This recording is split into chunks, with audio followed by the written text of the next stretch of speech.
గౌరవనీయులు ముఖ్యమంత్రి గారు క్రిమినాలజీ మీద రీసెర్చ్ చేసిన ప్రొఫెసర్ లాగా చాలా చక్కటి ఎక్స్ప్లెనేషన్ ఇచ్చారు. మాట్లాడటానికి పెద్దగా లేకపోయినా నా ఘోష ఒక్క నిమిషం చెప్పుకుంటాను, తర్వాత జనరల్గా ఇంకొక నిమిషం బెల్ కొట్టద్దు. ఏమిటంటే అంతా కూడా చూశారు మే 14, 2021 రాత్రి ఏం జరిగిందో. హాస్పిటల్ రిపోర్ట్స్ కూడా చాలా స్పష్టంగా ఉన్నాయి. సాక్షాత్తు ముఖ్యమంత్రి గారు కూడా ఎన్నోసార్లు, ఎందుకంటే ఆయన రిపోర్ట్స్ అన్నీ కూడా వారికి నేను పంపించడం జరిగింది ఎప్పుడో. అవన్నీ చూసిన తర్వాత నా మీద కస్టోడియల్ టార్చర్ జరిగిందని అంత స్పష్టంగా చెప్పిన తర్వాత 3 సంవత్సరాలు నేను కనీసం కంప్లైంట్ విచారణ కోరినా కూడా ఏమీ లేని పరిస్థితి.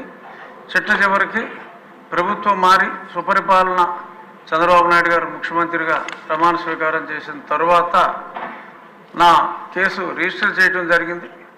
మరి రిజిస్ట్రేషన్ అయితే అయింది కానీ ఇప్పటి వరకు విచారణ ప్రారంభించలేదు.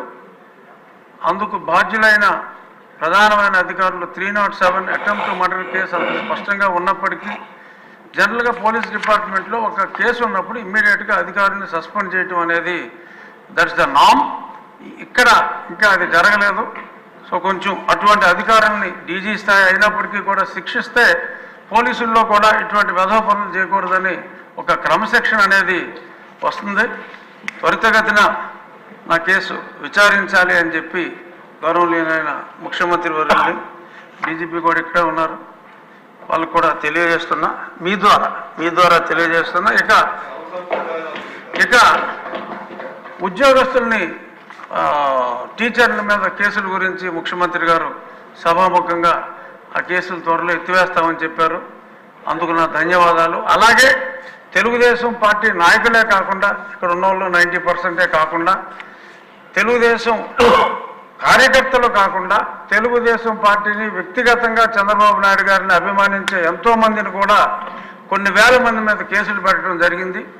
ఆ హెరాస్మెంట్ అనేది చాలా దారుణంగా ఉంది. వాళ్ళు పోలీస్ స్టేషన్ చుట్టూ ఏదన్నా ఛార్జ్షీట్ అయితే కోర్టుల చుట్టూ తిరగలేని పరిస్థితుల్లో ఉన్నారు.